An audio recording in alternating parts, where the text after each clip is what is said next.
which over November 2023 2210 variant 22.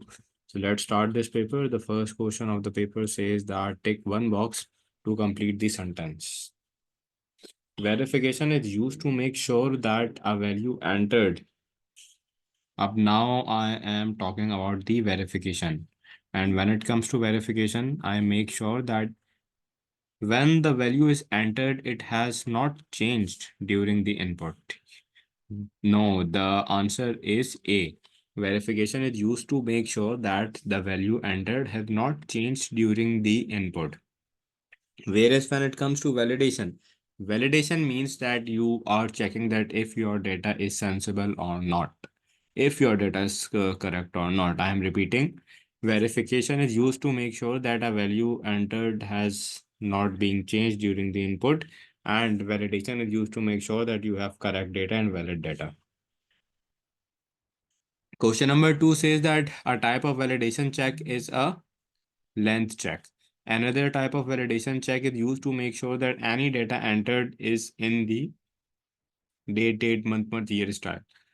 Date means day, month means month, and y means year. State the type of validation check that is being used here.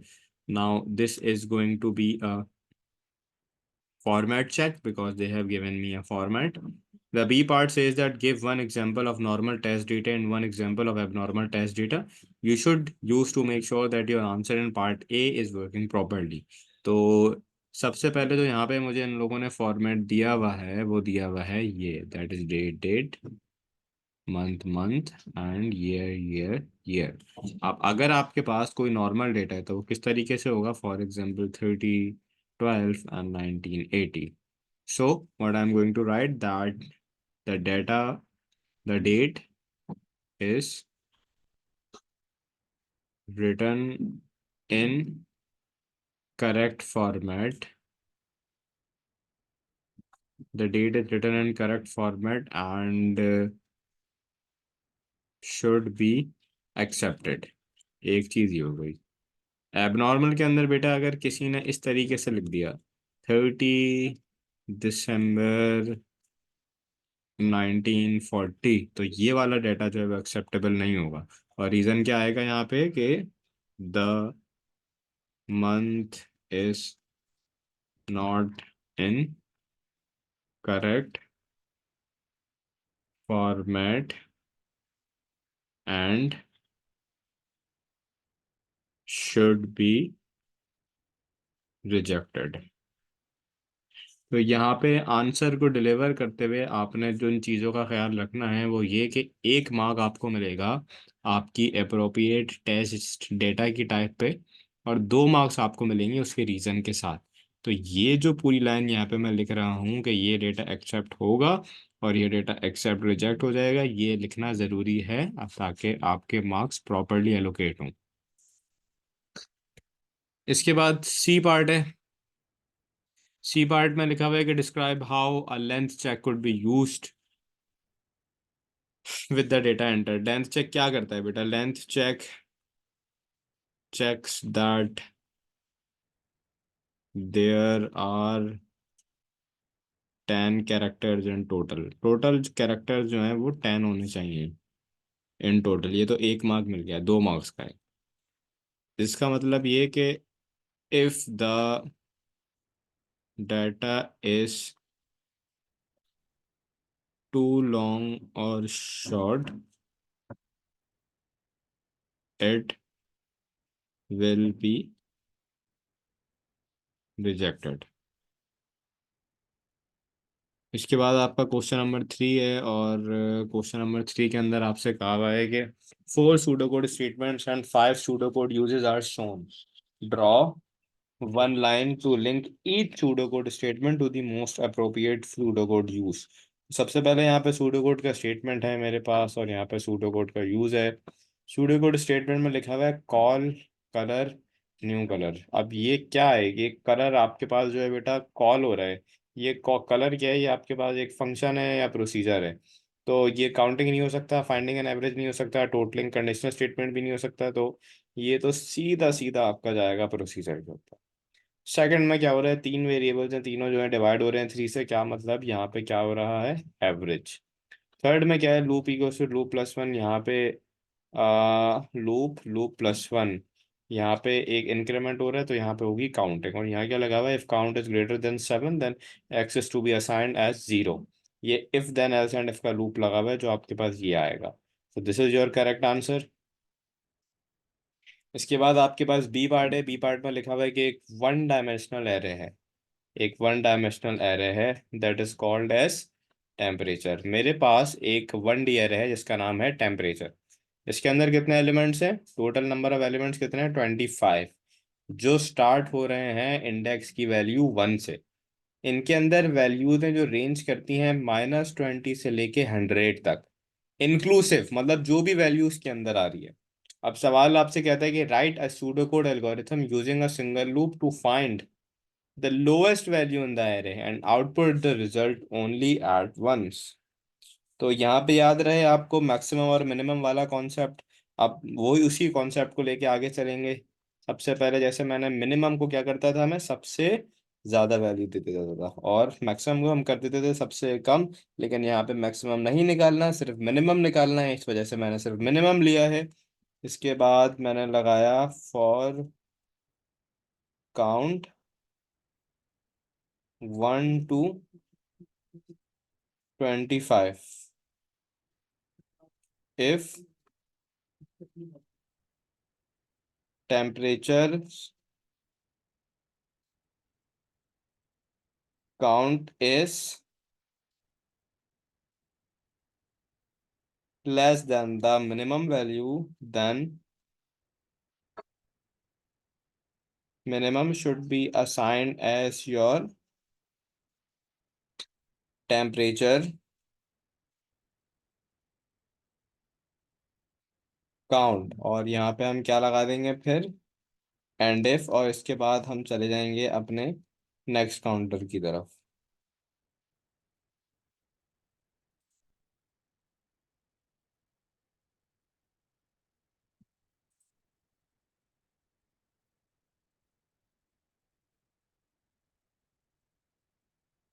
हम चले गए next count के बाद, और फिर हमने यहाँ पर आउटपुट करा दिया कि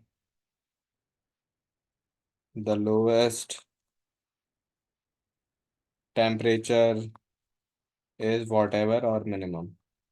तो यहाँ पे मेरी सारी कंडीशंस अप्लाई हो गई। मुझे वन डी एरे चाहिए था, वन डी एरे का नाम क्या था, टेम्परेचर। टेम्परेचर के अंदर 25 एलिमेंट थे। ये रहा मेरा one D array temperature. Temperature के अंदर काउंट रखा, काउंट के अंदर 25 एलिमेंट डाले। अगर वो वैल्यू आपकी कम है मिनिमम से, मिनिमम 100 कर दिया, तो मतलब कि ये हमारी एग्जैक्ट वैल्यू है। इसमें कोई confusion, should I move on? It's simple, maximum minimum concept. Now, I'm moving on to the question number four. The question number four says that there is an algorithm. It has been written using pseudocode, and what it does that it allows the name of 50 cities and their countries to be entered and stored in a 2D array. The contents of the array are then output. Okay, identify four errors in the pseudocode and suggest correct suggestion। अब इसके अंदर मुझे error बताने हैं और correction बतानी है। तो सबसे पहले बेटा स्टार्ट करते हैं। सबसे पहली लाइन में एरर मिल जाएगा, declare city array 1 if 2 50 1 out of 2 of Boolean. ये कभी भी हो ही नहीं सकता बुलियन में। तो हमारा एरर वन किसके अंदर है, एरर वन है हमारा जो यहाँ पे लिखा हुआ है आपके पास, declare cities array 1 out of 50 और 1 out of 2 ऑफ बुलियन। इसकी करेक्शन क्या होगी बेटा, इसकी करेक्शन होगी, डिक्लेयर किया सिटी को एरे से 1 out of 50 1 out of 2 of data type strings. क्योंकि कराची, लाहौर, इस्लामाबाद सारे सिटीज किस में होते हैं, स्ट्रिंग्स के अंदर।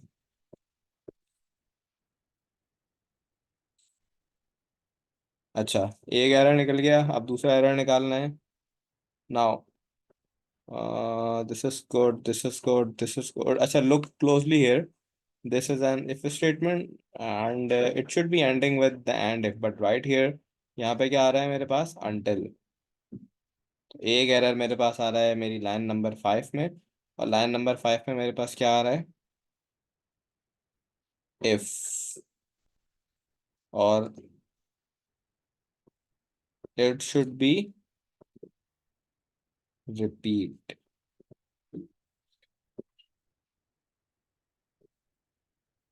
ये आ गया एक एरर, ये आ गया दूसरा error. Now let's move on to the third error. अब थर्ड एरर में output enter the name of the city, input city two. अच्छा, यहाँ पे भी इनपुट सिटी टू है, यहाँ पे भी इनपुट सिटी टू है, एक ही चीज बार बार हो रही है। तो एक और एरर मेरे पास किसमें आ रहा है बेटा, लाइन नंबर 7 में। लाइन नंबर 7 में आपके पास लिखा हुआ है input city count two. This is line number 7, this was line number 5, this was line number 1, just for referencing. And it should be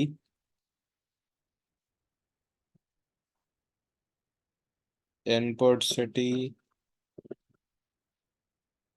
count comma 1। इसके बाद I need to check the last error.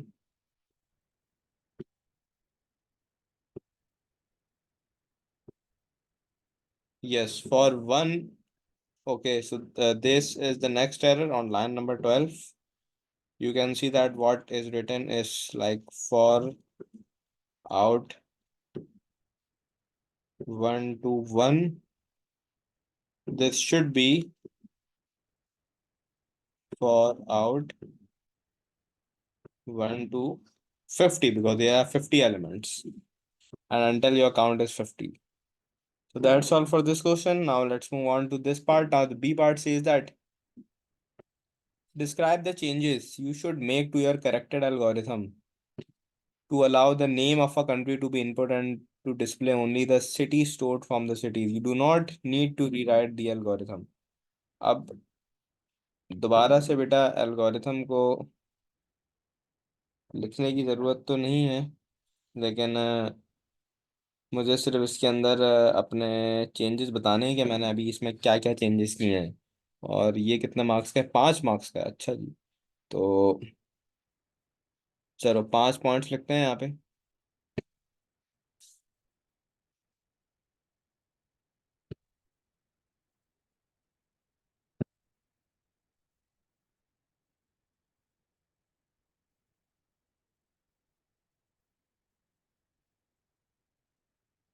सबसे पहले मैं यहाँ पे लिख सकता हूँ कि I have added an input for the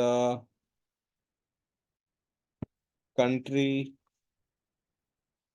two be search for.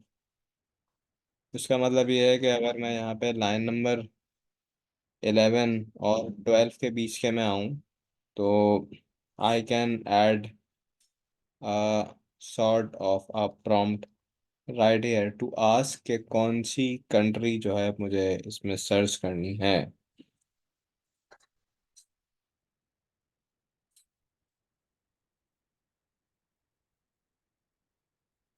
क्योंकि सवाल में लिखा हुआ है you need to write the name to allow the name of a country to be input and to display only the stored cities from that country. एक चीज तो ये हो गई। अच्छा, एक और चीज मैं ये भी लिख सकता हूँ कि I can also add N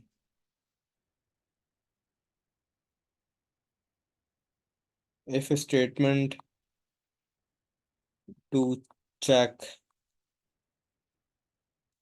if the country array elements matches the search or not, because when you have added the names to be input and they are now displayed only from the stored city, so you are actually adding an if statement to check that if the country array elements matches your search criteria or not.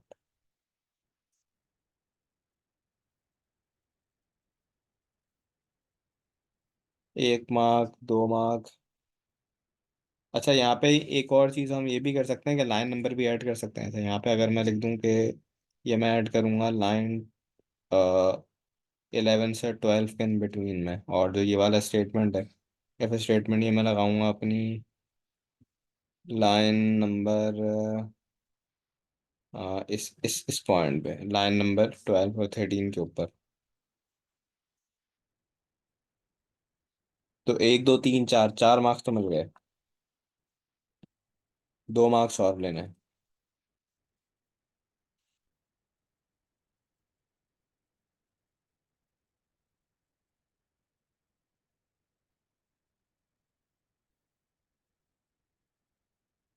अच्छा, अब line number 13 में क्या है, output. अब बेटा ये जो output statement है आपका,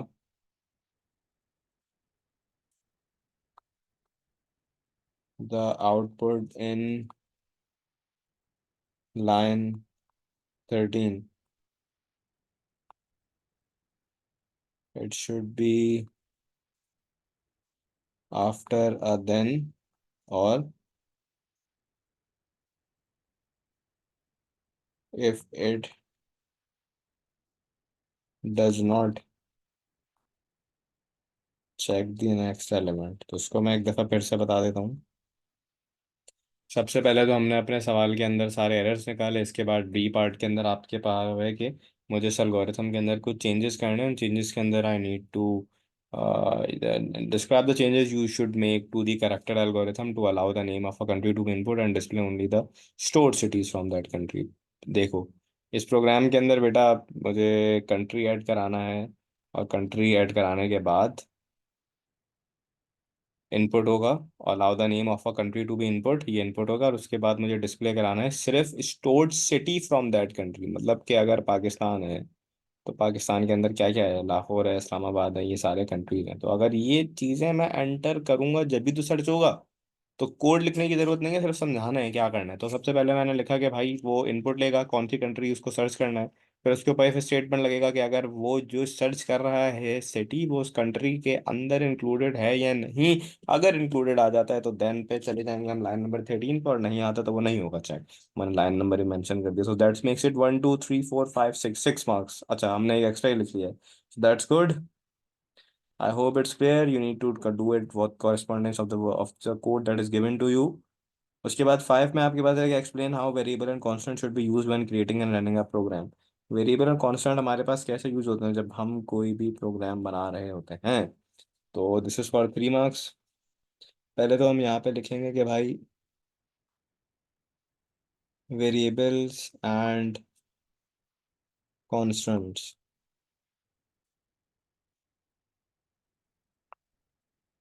शुड हैव मीनिंगफुल आइडेंटिफायर्स। इनके जो नाम है वो क्या होने चाहिए, मीनिंगफुल। क्यों? So that the programmers are able to understand their purpose easily। क्योंकि अगर नाम बेहतर होंगे तो हम उनको डिफरेंशिएट कर सकते हैं आसानी से। एज हो गया, वेट हो गया, हाइट हो गया। तीसरा पॉइंट के लिए क्या लिखें हम, they can be used for data storages.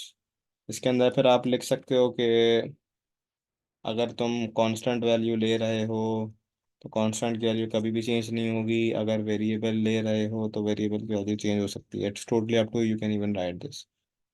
उसके बाद क्वेश्चन नंबर 6 है। क्वेश्चन नंबर 6 मैं आपको फिजिकली क्लास में कराऊंगा, या आप खुद भी इसकी प्रैक्टिस कीजिएगा। फ्लो चार्ट है। फिर है क्वेश्चन नंबर 7, 8 और 9, 10। अच्छा जी, क्वेश्चन नंबर 7 तो बहुत आसान है, ये भी प्रोग्रामिंग है। और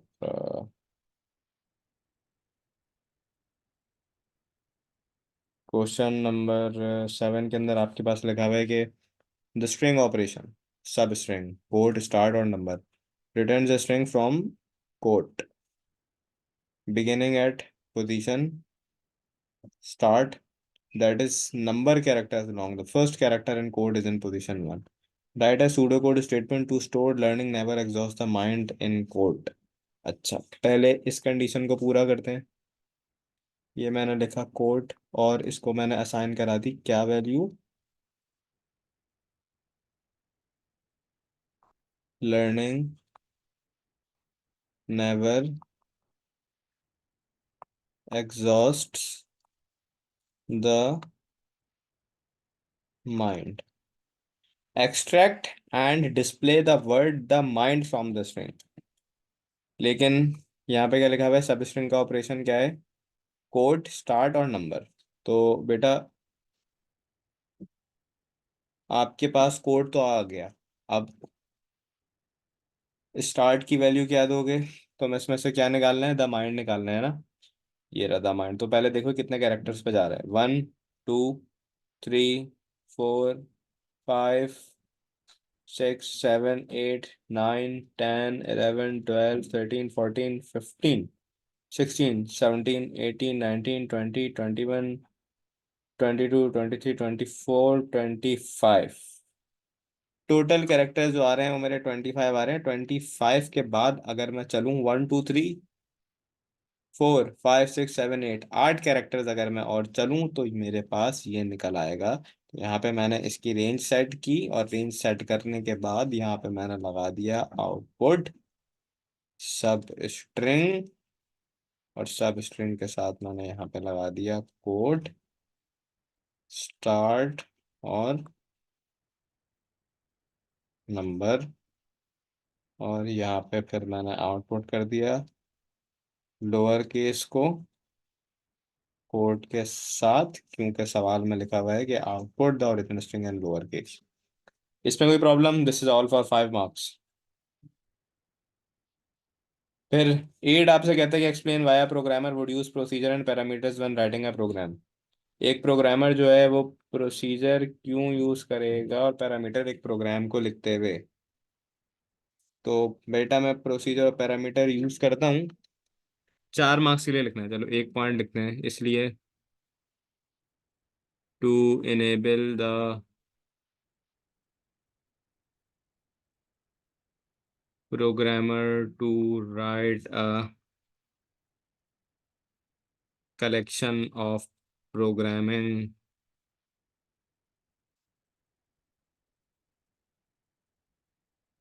statements under a single identifier. एक सिंगल आइडेंटिफायर मतलब अ सिंगल अम्ब्रेला। एक ही नाम के अंदर आप काफी सारी प्रोग्रामिंग स्टेटमेंट्स लिख सकते हो जो आपका वो बना लेंगी प्रोसीजर। अच्छा जी, 1 मार्क मिल गया सर। और क्या, और मार्क्स कैसे मिलेंगे, एक और पॉइंट लिखते हैं।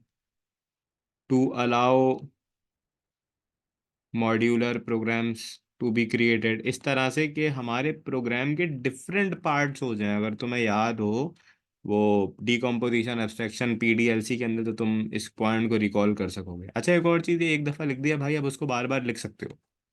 To allow procedures to be reusable, ये भी लिख सकते हैं भाई। To make your program shorter, less duplication of codes, क्योंकि एक दफ़ा लिख दिया तो हमारा काम हो गया। So this is more than enough for 4 marks. एक दो एक्स्ट्रा ही लिख दिए मैंने। इसके बाद है बेटा logic circuit, logic gates. Consider the expression Z, Z के साथ क्या है, ए एंड बी है। अच्छा जी, ए एंड बी है जेड के साथ, ये आ गया ए। पहले जरा नैंड का गेट बना लूं। ये आ गया अपना नैंड, और नैंड क्लग किससे रहा है, बी से लग रहा है ना। ये लो, लगा दिया बी से। इसके बाद क्या है, और नॉट, और नॉट लेकिन लग किससे रहा है, बीज और जी से। अच्छा जी, बीज और जी बना लें पहले जरा।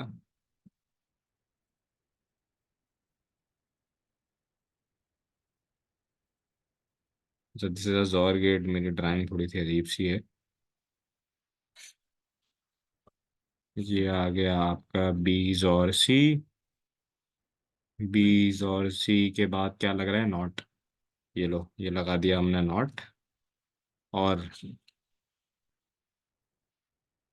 नॉट के बाद क्या रह गया? और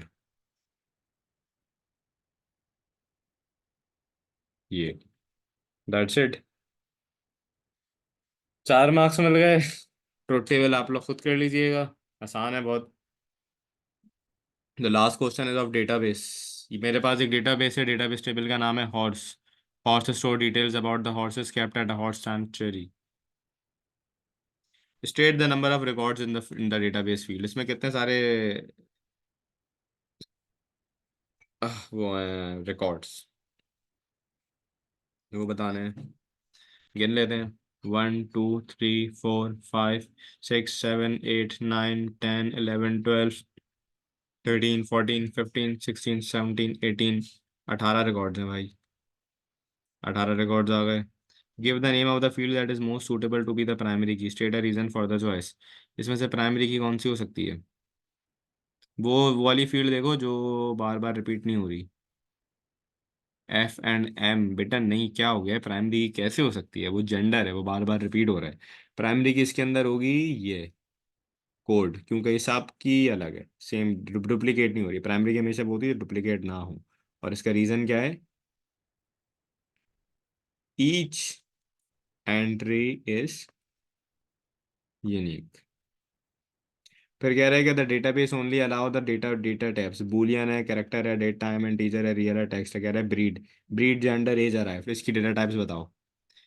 तो बेटा ब्रीड तो आ जाएगा तुम्हारे पास टेक्स्ट में, जेंडर तुम्हारे पास आ जाएगा बूलियन में, एज आ जाएगी इंटीजर में, और अराइव्ड आ जाएगा डेट और टाइम में। तो आसान है। ब्रीड आ गया टेक्स्ट में, यहाँ पे स्ट्रिंग नहीं लिखना, इन्हीं में से लिखना। नो, डेढ़ होशियारी। बूलियन एज क्या है? इंटीजर अराइव्ड क्या है? फिर आपसे बोलता है कि complete the SQL to return the code and breed of all horses whose breeds originated in Scotland. तो एसक्यूएल लैंग्वेज लिखनी है, क्वेरी लैंग्वेज है, क्वेरी लगानी है। सिर्फ कुछ फील्ड्स आएंगे जो मेरे लिए ज़रूरी हैं। तो सबसे पहले तो इसके अंदर मैं सेलेक्ट करूँगा। मैंने सेलेक्ट कराया भाई कोड और breed from horses whose breed origin is Scotland. तो ये मेरे पास सिर्फ वही रिजल्ट्स देगा सेलेक्ट जो आपके पास उससे स्कॉटलैंड के होंगे। No, not gender. सवाल पढ़ो। SQL to return the code and breed of all horses whose breed is originated in Scotland. Gender कहाँ से आया बेटा? सिर्फ यहाँ ये आएगा।